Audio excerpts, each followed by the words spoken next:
যুদ্ধের দামামা বাজছে মধ্যপ্রাচ্যে।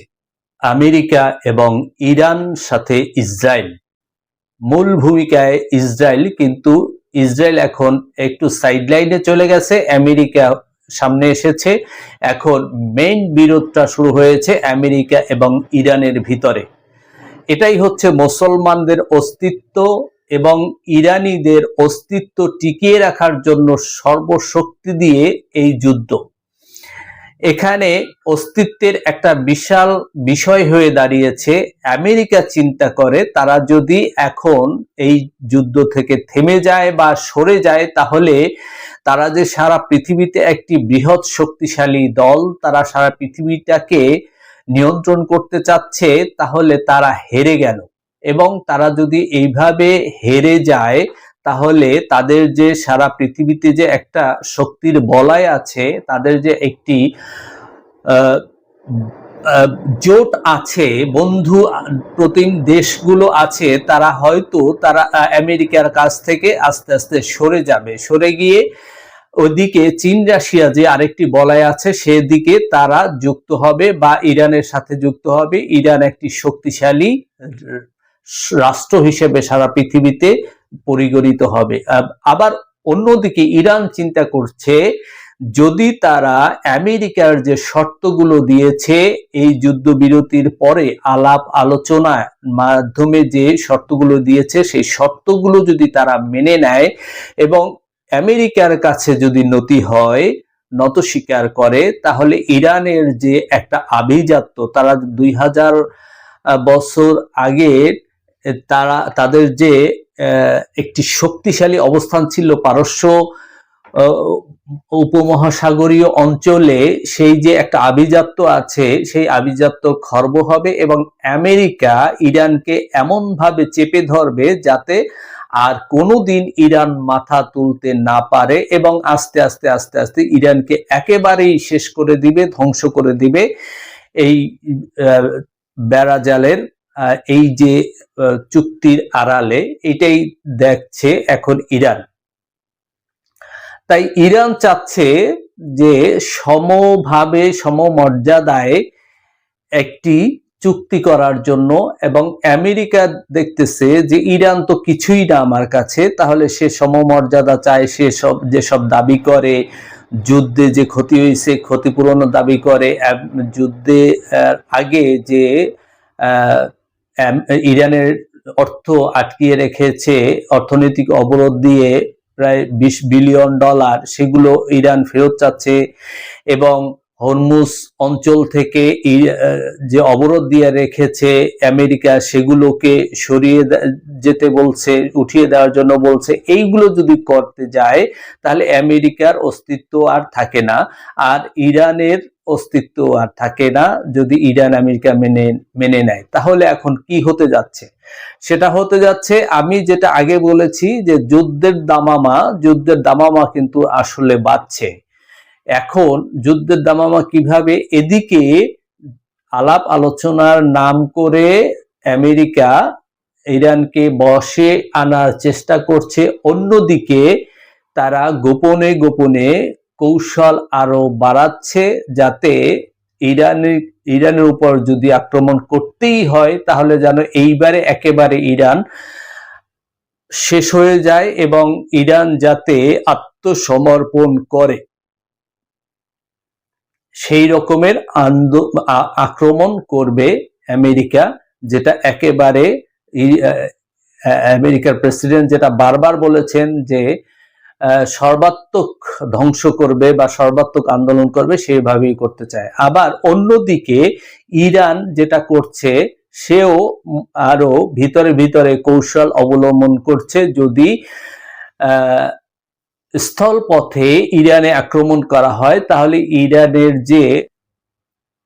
ইরানের যে শক্তি আছে, বিভিন্ন বাহিনীগুলো আছে, তাদেরকে দিয়ে কিভাবে সেটা প্রতিহত করবে। এবং ইরান চীন এবং রাশিয়া থেকে বুদ্ধি, কৌশল এবং আরো অস্ত্র তারা আনছেন, যাতে আমেরিকাকে ঘায়েল করা যায়। আর এই যে অস্ত্র আনছেন চীন থেকে এটা আমেরিকার দাবি যে ইরান চীন থেকে অস্ত্র আনছে বলে ইরান এতটা শক্তিশালী, সে কোনোভাবেই নত হচ্ছে না। এখন ইরানের মেইন শক্তি হচ্ছে তেল। যদি অর্থনৈতিক অবরোধ দিয়েছিল, সেই অবরোধ দেওয়ার পরেও ইরান কিন্তু তার তেল বিক্রি সারা পৃথিবীতে চালিয়ে যাচ্ছিল খুব সমান্তরাল ভাবে, চালিয়ে গেলেও যার কারণে ইরানের অর্থনীতি ভেঙে পড়েছে, কিন্তু একেবারে শেষ হয়ে যায়নি। তাই ইরানের প্রথম এবং সর্বোচ্চ ক্রেতা হচ্ছে তেলের চীন।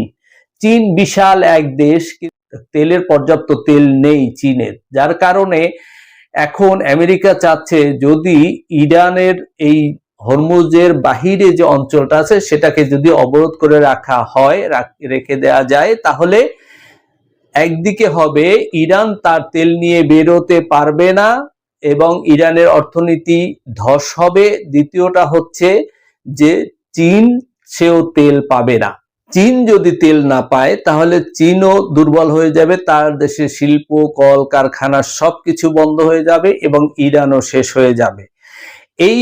এই ধরনের চিন্তা নিয়ে আমেরিকা এখন এগুচ্ছে সামনে এবং সেই জন্য আমেরিকা আবার অবরোধ দিয়েছে হরমুজের বাহিরে। এদিকে ইসরায়েলের যে স্বপ্ন সেটা হচ্ছে টোটাল মধ্যপ্রাচ্যটাকে ইসরায়েল গিলে নেবে, ইসরায়েল ওখানে ইহুদি রাষ্ট্র কায়েম করবে, এটাই হচ্ছে ইসরায়েলের স্বপ্ন। তাই সে অল্প অল্প করে সামনের দিকে এগিয়ে আসছে এবং ছোট্ট ছোট্ট করে অঞ্চল দখল করে তার দেশ ইসরায়েল বড় বানাচ্ছে। এখন ইসরায়েলের বাধা হচ্ছে একমাত্র ইরান। অন্য কোনো মুসলমান দেশ আগে কথা বলতো, আগে ওআইসি মিটিং ডাকতো বা জাতিসংঘে ইসরায়েলের বিপক্ষে তুমুল আলাপ আলোচনা ঝগড়া হতো, কিন্তু এখন এমন ভাবে আমেরিকার মাধ্যমে এই মুসলমান দেশগুলোকে কন্ট্রোল করে ফেলেছে ইসরায়েল, যাতে তারা এখন আর কোনো কথা বলে না, একমাত্র ইরানই কথা বলে। এবং এই মুসলমান দেশগুলোতে আমেরিকা প্রায় 40টা ঘাঁটি বানিয়ে রেখেছে, মুসলমানের ঘাড়ের উপরে বসে আছে। সুতরাং মুসলমানের আর কোনো উপায় নেই, তারা এখন মাথা উঁচু করে দাঁড়িয়ে কিছু বলার। এই সুযোগ কাজে লাগাচ্ছে ইসরায়েল। তাই ইসরায়েলের এখন চিন্তা, সে আস্তে আস্তে জায়গা দখল করে করে সারা মিডল ইস্টকে সে ইহুদি রাষ্ট্রে পরিণত করবে, এটাই হচ্ছে তার ধ্যান ধারণা চিন্তা ভাবনা।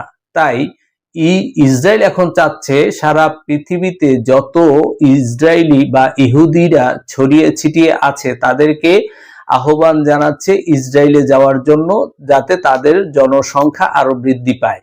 তারই ধারাবাহিকতা অনুযায়ী এই সম্প্রতি ভারতের আসামে ইসরায়েলের কিছু মানুষ ছিল, ইহুদি ছিল, তাদেরকে নেয়ার জন্য 4000-এর উপরে তারা অলরেডি নিয়েছে ইসরায়েল, এবং আরো কিছু আছে ভারতে, তাদেরকেও হয়তো নিয়ে নিবে। তারা এই জনসংখ্যা বৃদ্ধি করছে ইসরায়েল, এরকম করে আগাচ্ছে। তা এখন আমেরিকা যে একটা অস্বস্তির মধ্যে পড়েছে সেটা হচ্ছে যে এই যুদ্ধ হওয়ার কারণে আমেরিকা মনে করেছিল হঠাৎ করে আক্রমণ করব, যেহেতু মিস্টার খমেনিকে মেরে ফেলেছে এবং মিস্টার খমেনিকে মারতে পারবে, তাদের গোয়েন্দাদের মাধ্যমে এই সংবাদ যখন পরিপূর্ণভাবে ইসরায়েল এবং আমেরিকা পেয়েছে তখনই ইরানের উপর আক্রমণ করেছে। এবং আমেরিকার ধারণা ছিল যে খমেনিকে মারতে পারলেই তাদের শাসন ব্যবস্থার পরিবর্তন হয়ে যাবে এবং সব তছনছ হয়ে যাবে, এলোমেলো হয়ে যাবে, খুব সহজেই ইরানকে তারা দখল করতে পারবে। কিন্তু এখন দেখে যে না, ইরান তার পাল্টা জবাব দিয়ে যাচ্ছে এবং কোনোভাবেই ইরানকে ঘায়েল করতে পারছে না, বরং ইরান আরো শক্তিশালী ভাব দেখাচ্ছে। এখন এইদিকে যেটা হয়েছে, যুদ্ধের কারণে ইরান হরমুজ প্রণালী বন্ধ করে দেয়, সারা পৃথিবীতে তেলের দাম বেড়ে গিয়েছে, গ্যাসের দাম বেড়ে গিয়েছে এবং তেল সংকট গ্যাস সংকট দেখা দিয়েছে। তেল সংকট গ্যাস সংকট দেখা দেওয়ার কারণে বিদ্যুৎ উৎপাদনও নাজুক অবস্থায় পড়েছে পৃথিবীর বিভিন্ন দেশে। এই নাজুক অবস্থায় হওয়ার কারণে এখন পৃথিবীর বিভিন্ন দেশে যে অস্থির অবস্থা চলতেছে এটা আমেরিকা ভালো করে দেখছে এবং বুঝছে। তার ভিতরে ইউরোপ আছে, আমেরিকার যে খুবই ঘনিষ্ঠ দেশ, সেই ইউরোপীয় ইউনিয়ন তারাও আছে, এশিয়ার বিভিন্ন দেশ আছে। সুতরাং এখন আমেরিকা এসে একটা অস্বস্তির মধ্যে পড়েছে। তারা যুদ্ধের নাম করে নেমে তারা এখন উঠেও যেতে পারতেছে না, আবার যুদ্ধও চালাতে পারতেছে না। কারণ পরিপূর্ণ যুদ্ধ শুরু হয়ে গেলে তখন এই বিশ্বের অর্থনীতির অবস্থা আরো নাজুক অবস্থায় হয়ে যাবে, অনেক দেশে দুর্ভিক্ষ লেগে যেতে পারে।